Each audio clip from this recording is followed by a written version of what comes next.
Welcome to this concept explainer brought to you by CBSE Score Lab of profsam.com. That is profsam.com. இந்த செஷன்ல நம்ம unit 3 current electricity ஓட introduction பார்க்க போறோம். பயமே இல்லாம எக்ஸாம்க்கு தேவையான பாயிண்ட்ஸை சிம்பிளா கிளியரா உங்களுக்கு புரியுற மாதிரி எக்ஸ்பிளைன் பண்றேன். சரி, இப்போ ஒரு சிம்பிள் கேள்வி. நீங்க உங்க ரூம்ல ஸ்விட்சை போட்ட உடனே fraction of a secondல லைட் எரியுது, கரெக்ட்? ஆமா, உடனே எரியும். அது ஆல்மோஸ்ட் ஸ்பீட் ஆஃப் லைட்ல நடக்கிற ஒரு விஷயம். ஆனா உண்மையில அந்த கரண்ட்டை கொண்டு போற இண்டிவிஜுவல் எலக்ட்ரான்ஸ் இருக்கே, அதுங்களாம் ரொம்ப ஸ்லோவா ஒரு செகண்ட்க்கு 1 மில்லிமீட்டர், ஒரு mm கூட தாண்டாதுன்னு சொன்னா நம்புவீங்களா? வாட்? 1 செகண்ட்க்கு 1 மில்லிமீட்டரா? அப்போ என்னது, ஸ்னேல் விட ஸ்லோவா? ஆமா, அது எப்படி பாசிபிள்? அப்புறம் எப்படி சுவிட்ச் போட்ட உடனே பல்ப் எரியுது? எனக்கு ஒண்ணுமே புரியல. சிக்னல் மட்டும் எவ்வளவு ஃபாஸ்டா டிராவல் ஆகுது? எக்ஸாக்ட்டா அதே கேள்விதான். இந்த பாரடாக்ஸ் தான் கரண்ட் எலக்ட்ரிசிட்டியோட ஹார்ட்டே. இன்னொரு சர்ப்ரைசிங் விஷயம் சொல்லட்டா? சொல்லுங்க. ஒரு 1 கிலோமீட்டர் நீளமான காப்பர் வயர் எடுத்துக்கலாம். ஒரு பேட்டரியிலேருந்து ஸ்டார்ட் பண்ற ஒரு சிங்கிள் எலக்ட்ரான் அந்த வயரோட இன்னொரு முனைக்க போய் சேரறதுக்கு ஆயிரக்கணக்கான மணி நேரம் ஆகும். hours and hours? சீரியஸ்லி? ஆமா. ஆனா அந்த பல்பு மட்டும் மைக்ரோ செகண்ட்ல ஆன் ஆயிடும். எப்படி? இந்த செஷன் முடியும் போது இதுக்கான ஆழமான ரீசன் உங்களுக்கே புரியும். ஃபர்ஸ்ட், கரண்ட்னா என்னன்னு ஆணிதாரமா புரிஞ்சுக்கணும். நம்ம மைண்ட்ல கரண்ட்னு சொன்ன உடனே ஏதோ ஃபாஸ்டா போற மாதிரி ஒரு இமேஜ் வரும். ஆமா, அப்படிதான் நினைச்சுக்கிட்டு இருக்கேன். அங்கதான் முதல் தப்பே பண்றோம். கரண்ட்னா சார்ஜோட ஸ்பீடு கிடையாது, அது ஒரு ரேட். ரேட்டா? ஆமா, ஒரு பர்டிகுலர் கிராஸ் செக்ஷனை ஒரு செகண்ட்ல எவ்ளோ சார்ஜ் கிராஸ் பண்ணுதுங்கிற ஒரு கவுண்ட். அதுதான் கரண்ட். கவுண்டா? ஸ்பீட் இல்லையா? கொஞ்சம் கன்ஃபியூஸ் ஆகுது. புரியுற மாதிரி சொல்றேன். ஒரு பெரிய கான்சர்ட் ஹாலை இமேஜின் பண்ணிக்கோங்க. ஓகே. அதுக்குள்ள ஆயிரக்கணக்கான மக்கள், லெட்ஸ் சே ஒரு 10,000 பீப்புள் இருக்காங்க. இந்த மக்கள் தான் நம்ம சார்ஜஸ், யானி எலக்ட்ரான்ஸ். ஓகே, 10,000 எலக்ட்ரான்ஸ் ஒரு ஹால்குள்ள இருக்கு. கரெக்ட். இப்போ அந்த ஹால்ல திடீர்னு ஒரு ஃபயர் அலாம் அடிக்குது. இந்த அலாம் தான் நம்ம அப்ளை பண்ற எலக்ட்ரிக் ஃபீல்டு. ரைட். அலாம் அடிச்ச உடனே எல்லா மக்களும் வெளியே போறதுக்கு எக்ஸிட் டோரை நோக்கி போவாங்க, இல்லையா? ஆமா, அலாம் அடிச்சா எல்லாரும் குட்டம் போட்டுக்கிட்டு ஃபாஸ்டா ஓடுவாங்கல்ல? இல்ல, வெயிட். இங்கதான் நம்ம அனாலஜில ஒரு சின்ன ட்விஸ்ட் இருக்கும். இமேஜின் பண்ணுங்க, அந்த ஹால் ரொம்ப கிரவுடடா இருக்கு. சோ ஒருவரும் ரொம்ப ஸ்லோவா தான் நடக்க முடியும். மேபி நிமிஷத்துக்கு 2 மீட்டர் தான் நகர்றாங்க. இந்த ஸ்லோவான இண்டிவிஜுவல் ஸ்பீட் தான் ட்ரிஃப்ட் வெலாசிட்டி. ஓ, ஓகே. ஆனா இந்த முக்கியமான பாயிண்ட் என்னன்னா, 10,000 பேரும் ஒரே நேரத்துல அந்த டோரை நோக்கி போறதுனால அந்த எக்ஸிட் டோர் வழியா வெளியே போற ஃப்ளோ ரேட், அதாவது ஒரு நிமிஷத்துக்கு எவ்ளோ பேர் வெளியே போறாங்கங்கிற எண்ணிக்கை ரொம்ப அதிகமா இருக்கும். ஓ, இப்போ புரியுது. சோ ஒரு ஆள் எவ்வளோ ஃபாஸ்டா நடக்கறாங்கங்கிறது முக்கியம் இல்ல? இல்ல, ஒரு நிமிஷத்துல அந்த டோர் வழியா எத்தனை பேர் வெளியே போறாங்கங்கிற கவுண்ட் தான் முக்கியம். அப்போ கரண்ட்ங்கிறது அந்த கவுண்ட், இண்டிவிஜுவல் ஸ்பீட் இல்ல. கரெக்டா? பெர்ஃபெக்ட்டா சொன்னீங்க. Current is the rate of flow, not the speed of flow. So individual எலக்ட்ரானோட ஸ்பீடு வேற, அந்த எலக்ட்ரான்ஸோட மொத்த ஃப்ளோ ரேட், யானி கரண்ட் வேற. இப்போ ஒரு மென்டல் பிக்சர் கொடுக்கறேன். ஒரு காப்பர் வயரை நம்ம மைக்ரோஸ்கோப்ல ஜூம் பண்ணி பார்க்கறதா நினைச்சுக்கோங்க. ஓகே. அங்க பாசிட்டிவ் அயான்ஸ், அதாவது ஒரு ரெட் கலர் பால்ஸ் மாதிரி நினைச்சுக்கோங்க. அது ஒரு நீட்டான லேட்டிஸ் ஸ்ட்ரக்சர்ல அரேஞ்ச் ஆகியிருக்கும். ஓகே, ஃபிக்ஸ்டான பாசிட்டிவ் அயான்ஸ். எஸ். அத சுத்தி ஒரு ப்ளூ ஃபாக் மாதிரி கோடி கணக்குல ஃப்ரீ எலக்ட்ரான்ஸ் ரேண்டமா ஹை ஸ்பீட்ல எங்க பார்த்தாலும் சுத்திக்கிட்டு இருக்கும். ஹை ஸ்பீட்லாவா? ஆமா, ஒரு செகண்ட்ல 1000 கிலோமீட்டர் போற அளவுக்கு ஸ்பீட்ல, ஆனா ரேண்டமா. So net movement 0. இப்ப நம்ம ஒரு பேட்டரி கனெக்ட் பண்ணத்தோம், அந்த வயர் ஃபுல்லா ஒரு ஸ்லோப் கிரியேட் ஆகுது. இதுதான் எலக்ட்ரிக் ஃபீல்ட். ஓகே. இந்த ஸ்லோப் அந்த ப்ளூ ஃபாக்ல இருக்கிற எல்லா எலக்ட்ரான்ஸையும் ஒரே டைரக்ஷன்ல ரொம்ப மெதுவா தள்ளுது. ஒரு மலையில தண்ணி எப்படி மெதுவா கீழே வருமோ அந்த மாதிரி. இந்த ஸ்லோ கலெக்டிவ் மூவ்மெண்ட் தான் கரண்ட். வாவ், அந்த மென்டல் பிக்சர் ரொம்ப கிளியரா இருக்கு. ஹை ஸ்பீட் ரேண்டம் மோஷன், மேல ஒரு ஸ்லோ டைரக்ஷனல் புஷ். எக்ஸாக்ட்லி. இந்த இன்ட்யூட்டிவ் ஐடியா நல்லா இருக்கு. பட் எக்ஸாம்ல எழுதுறதுக்கு நம்ம டெக்ஸ்ட் புக் டெஃபினிஷன் வேணும் இல்லையா? ஆமா, அதுதான் முக்கியம். Now, let us see how NCERT defines this. NCERT bookல section 3.2ல electric currentக்கு என்ன definition கொடுத்திருக்காங்கன்னு படிங்க. Okay. Reads verbatim, let delta Q be the net charge flowing across a cross-section of a conductor during the time interval delta t.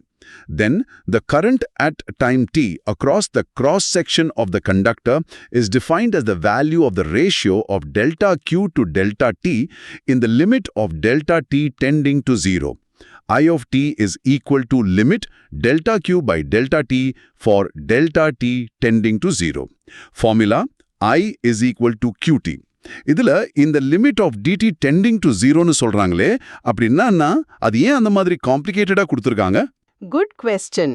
அது first பார்க்க காம்ப்ளிகேட்டடா தான் தெரியும். சிம்பிளா சொல்றேன். I is equal to QTங்கிற formula average கரண்ட்டை சொல்லும். Average current. ஃபார் எக்ஸாம்பிள் 10 செகண்ட்ல 20 கூலம் சார்ஜ் போனதுன்னா ஆவரேஜ் கரண்ட் என்ன? 2 ஆம்பியர். ஆனா அந்த 10 செகண்ட்குள்ள கரண்ட் மாறிக்கிட்டே இருந்திருக்கலாம். Oh, okay. ஒரு காரோட ஸ்பீடோமீட்டர் மாதிரி இமேஜின் பண்ணுங்க. ஆவரேஜ் ஸ்பீடுங்கிறது total distance by total time. ஆனா அந்த limit delta T tends to 0 பார்ட்டுங்கிறது ஒரு பர்டிகுலர் இன்ஸ்டன்ட்ல ஸ்பீடோமீட்டரை பார்த்து இப்போ கரெக்டா என்ன ஸ்பீட்ல போறேன்னு சொல்ற மாதிரி. அதுதான் இன்ஸ்டன்டேனியஸ் கரண்ட். ஆனா நம்ம சிபிஎஸ்இ எக்ஸாம் ப்ராப்ளம்ஸ்க்கு மோஸ்ட்லி ஸ்டெடி கரண்ட் தான் யூஸ் பண்ணுவோம். ஸோ இப்போதைக்கு I is equal to QT, யானி current equals charge per unit டைம்னு நினைப்புல வச்சுக்கோங்க. ஒரு செகண்ட்ல கிராஸ் ஆகிற charge. Okay, speedometer analogy is super. So I is equal to QT is average current and the limit gives instantaneous current. புரிஞ்சுது. Great. இப்போ இந்த macroscopic formula I is equal to QT எப்படி அந்த மைக்ரோஸ்கோபிக் லெவல்ல எலக்ட்ரான்ஸோட மூவ்மெண்ட்ல இருந்து உருவாகுதுன்னு step by ஸ்டெப்பா பார்ப்போம். இது ஒரு சின்ன ஸ்டோரி மாதிரி. ஃபர்ஸ்ட், ஒரு மெட்டல் வயருக்குள்ள கோடிக்கணக்குல ஃப்ரீ எலக்ட்ரான்ஸ் இருக்கும். இது நமக்கு தெரியும். Correct. செகண்ட், நம்ம பேட்டரியை கனெக்ட் பண்ணும்போது அந்த வயரோட 2 எண்ட்லயும் ஒரு பொட்டென்ஷியல் டிஃபரன்ஸ் கிரியேட் பண்றோம். இதனால வயருக்குள்ள ஒரு எலக்ட்ரிக் ஃபீல்டு உருவாகுது. ஆமா, அந்த ஸ்லோப் நீங்க சொன்னீங்களே அதுவா? கரெக்ட். இந்த எலக்ட்ரிக் ஃபீல்டு அந்த ஃப்ரீ எலக்ட்ரான்ஸ் மேல ஒரு ஃபோர்ஸை கொடுக்கும். ஃபார்முலா ஞாபகம் இருக்கா? F equals QE. ஆமா, F equals QE. இங்க Q தான் எலக்ட்ரானோட சார்ஜ், E. So F equals EE. Third, Newton's law படி ஃபோர்ஸ் இருக்கிறதால எலக்ட்ரான்ஸ் ஆக்சிலரேட் ஆகணும், வேகமா போகணும். ஆனா போக முடியாது. ஆமா, அந்த வயர்க்குள்ள அந்த ரெட் பால்ஸ்னு சொன்னனே, அந்த பாசிட்டிவ் அயான்ஸ், அதுங்கள சுத்தி தான் எலக்ட்ரான்ஸ் போகணும். சோ ஆக்சிலரேட் ஆன கொஞ்ச நேரத்திலேயே ஒரு பாசிட்டிவ் அயான் மேல போய் இடிச்சு தன்னோட வெலாசிட்டியை இழந்துரும். ஓ, ஒரு பின்பால் மெஷின் மாதிரி இருக்கு. Perfect analogy. திரும்பவும் ஃபீல்டுனால ஆக்சிலரேட் ஆகும், மறுபடி இன்னொரு அயான் மேல இடிக்கும். இந்த ஆக்சிலரேஷன் அண்ட் கொலிஷன் தொடர்ந்து நடக்கும். சோ ஸ்ட்ரெயிட்டா போகாது. கரெக்ட். எலக்ட்ரானோட பாத் ஒரு ஸ்ட்ரெயிட் லைனா இருக்காது, ஜிக்ஸாகா இருக்கும். ஃபோர்த், ஆவரேஜா பார்த்தா இந்த ஆயிரக்கணக்கான கொலிஷன்ஸ் நடந்தாலும் எல்லா எலக்ட்ரான்ஸும் எலக்ட்ரிக் ஃபீல்டுக்கு ஆப்போசிட் டைரக்ஷன்ல ரொம்ப மெதுவா, அதாவது 1 மில்லிமீட்டர்ஸ்ல நகரும். இந்த ஆவரேஜ் வெலாசிட்டிக்கு பேரு தான் ட்ரிஃப்ட் வெலாசிட்டி, ஷார்ட்டா VD. சோ அந்த கான்சர்ட் ஹால்ல மக்கள் ஸ்லோவா நடக்கிறது தான் அந்த ட்ரிஃப்ட் வெலாசிட்டி. எக்ஸாக்ட்லி. இப்போ நான் ஸ்டெப். கரண்ட் I அந்த ட்ரிஃப்ட் வெலாசிட்டியை டிபெண்ட் பண்ணி இருக்கும். பிகாஸ் எவ்வளோ ஸ்லோவா எலக்ட்ரான்ஸ் ட்ரிஃப்ட் ஆகுதோ அதை பொறுத்து தான் ஒரு செகண்ட்ல கிராஸ் ஆகுற கவுண்ட் மாறும். ஆமா, அதோட ஃபார்முலா தான் I equals to NV/AVD. I equals to NV/AVD. Okay, இதுல என்ன EAலாம் என்ன? Nனா எலக்ட்ரான் டென்சிட்டி, அதாவது ஒரு கியூபிக் மீட்டர்ல எத்தனை ஃப்ரீ எலக்ட்ரான்ஸ் இருக்குங்கிற கவுண்ட். காப்பர் மாதிரி கண்டக்டர்ஸ்க்கு இது ரொம்ப ஜாஸ்தி. ஓகே. Eனா charge of a single electron, அது ஒரு கான்ஸ்டன்ட். Aனா cross sectional area of the wire. Wire குண்டா இருந்தா A ஜாஸ்தி. VDனா நம்ம இப்போ பேசின அந்த ஸ்லோ ஆன drift velocity. Hope everything is clear so far. This concept explainer is from profsam.com. That is profsam.com. ஒரு சின்ன எக்ஸாம்பிள் பாப்போம். அப்போ இந்த நம்பர்ஸ் எவ்வளவு சின்னதுன்னு உங்களுக்கே ஷாக் ஆகும். ஓகே. ஒரு நார்மல் காப்பர் வயர்ல 1 ஆம்பியர் கரண்ட் போனதுன்னா அந்த எலக்ட்ரான்ஸோட ட்ரிஃப்ட் வெலாசிட்டி எவ்வளோ இருக்கும்னு கால்குலேட் பண்ணுவோம். காப்பருக்கு N வேல்யூ ரொம்ப பெருசு, about 8.5x 1028.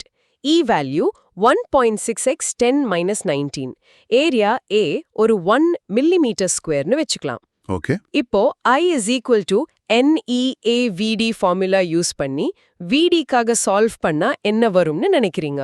1 ஆம்பியர்னா நார்மல் கரண்ட் தானே, ஸோ ஸ்பீடும் கொஞ்சம் டீசெண்டா இருக்கும். மேபி ஒரு cm. இல்ல, சால்வ் பண்ணா VD அதாவது drift velocity approximately 0.074 mm வரும். அவ்வளோதானா? ஒரு செகண்டுக்கு 1 மில்லிமீட்டர் கூட இல்ல, அவ்வளோ ஸ்லோ.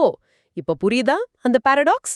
நம்ம இந்த கான்செப்ட் கரண்ட் எலக்ட்ரிசிட்டி நம்ம லாஸ்ட் யூனிட்ல படிச்ச எலக்ட்ரோஸ்டாட்டிக்ஸ்க்கு அடுத்த லாஜிக்கல் ஸ்டெப். அங்க நம்ம சார்ஜஸ் அட் ரெஸ்ட் பத்தி படிச்சோம். இங்க நம்ம சார்ஜஸ் இன் மோஷன் பத்தி படிக்கிறோம். சரி, இப்போ எக்ஸாம்ல நம்ம மார்க்ஸ குறைக்கிற சில சைலண்ட் கில்லர்ஸா பாப்போம். 3 முக்கியமான மிஸ்கன்செப்ஷன்ஸை இப்போ கிளியர் பண்ணிக்கலாம். Ready? Ready.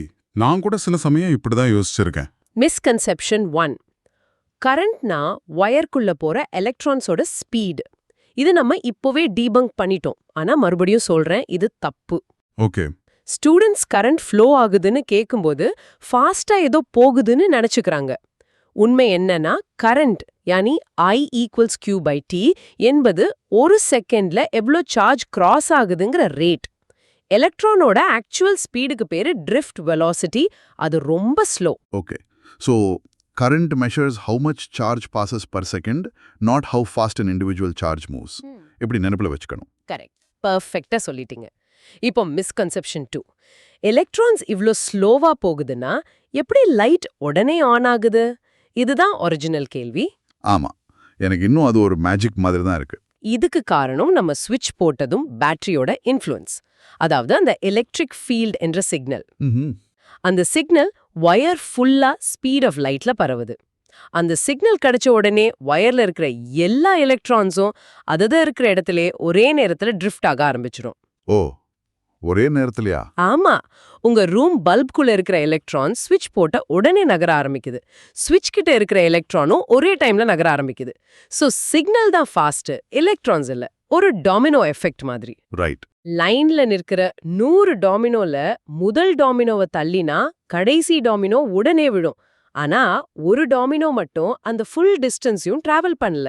O, so the effect is instant, not the particle travel. Super explanation. அப்போ பேட்டரியில இருந்து போற எலக்ட்ரான் என்ன ஆகும்? அது அந்த பல்பை ரீச் பண்ண ஹவர்ஸ் ஆகும். அதுக்குள்ள நம்ம லைட்டை ஆஃப் பண்ணிடுவோம். வாவ். இப்போ மிஸ்கன்செப்ஷன் 3. வயர்ல கரண்ட் போக போக எலக்ட்ரான்ஸ் காலி ஆயிடும். சோ கரண்ட் குறைஞ்சிடும். நிறைய பேர் இப்படி நினைக்கிறாங்க. ஆமா, யூஸ் பண்ண தீந்து போய்டும்னு நினைப்போம். கப்பு. Charge is conserved. ஒரு வாட்டர் பைப்ல தண்ணி போற மாதிரி. ஓகே. பைப்போட ஸ்டார்டிங்ல எவ்ளோ தண்ணி வருதோ அதே அளவு தண்ணி தான் பைப்போட எண்ட்லயும் வெளியே வரும். நடுவுல தண்ணி காலி ஆகாது. அதே மாதிரி ஒரு சீரியஸ் சர்க்கியூட்ல எல்லா இடத்துலயும் ஒரே கரண்ட் தான் இருக்கும். எலக்ட்ரான்ஸ் காலி ஆகாது. எனர்ஜி தான் ஹீட்டா மாதிரி டிசிபேட் ஆகும், கரண்ட் இல்ல. Got it. So current is conserved in a series circuit. Energy is dissipated as heat. இது ரொம்ப important point. Absolutely. எக்ஸாம்க்கு ரொம்ப முக்கியம். சரி, இந்த டாபிக்க மறக்காம இருக்க சில ட்ரிக்ஸ் சொல்றேன். Yes, please. Memory tricks எப்பவுமே ஹெல்ப்ஃபுல்லா இருக்கும். First, ஒரு mnemonic. Formula I is equal to QT, I equals Q/T அப்படின்னு ஃபன்னியா நினைப்புல வச்சுக்கலாம். சிலியா இருந்தாலும் ஒர்க் ஆகும். ஓகே. செகண்ட், ஒரு catchy phrase. Current is charge per second, not speed of charge. இதை ரிப்பீட் பண்ணிட்டே இருங்க, மனசுல ரெஜிஸ்டர் ஆயிடும். Current is charge per second, not speed of charge. Okay? Third, ஒரு பிசிக்கல் ஜெஸ்டர். நீங்க படிக்கும்போது இதை ட்ரை பண்ணி பாருங்க. உங்க கைய டேபிள் மேல வச்சுக்கோங்க. Okay. உங்க விரல்களை ரொம்ப ஃபாஸ்டா ரேண்டமா அசைச்சுக்கிட்டே இருங்க.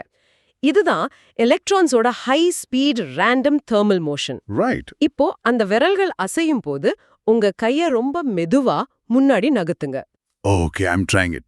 Viral fast ஆடிட்டு கையை ஸ்லோவா மூவ் பண்றேன். அந்த ஸ்லோ மூவ்மெண்ட் தான் ட்ரிஃப்ட் வெலாசிட்டி. அந்த ஃபாஸ்டான ரேண்டம் மோஷனோட இந்த ஸ்லோ ட்ரிஃப்ட் சேர்ந்து தான் நெட் கரண்ட்டை உருவாக்குதுன்னு உங்க பிரெயினுக்கு விஷுவலா ரெஜிஸ்டர் ஆகும். மறக்கவே மறக்காது. This is brilliant.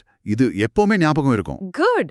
ஓகே, இந்த இன்ட்ரோடக்ஷன்ல இருந்து எக்ஸாம்க்கு தேவையான 3 இம்பார்ட்டன்ட் பாயிண்ட்ஸ் சம்மரைஸ் பண்றேன். நம்பர் 1, எலக்ட்ரிக் கரண்ட் I என்பது rate of flow of charge. not speed. அதாவது formula I equals QT and unit ampere A. Okay.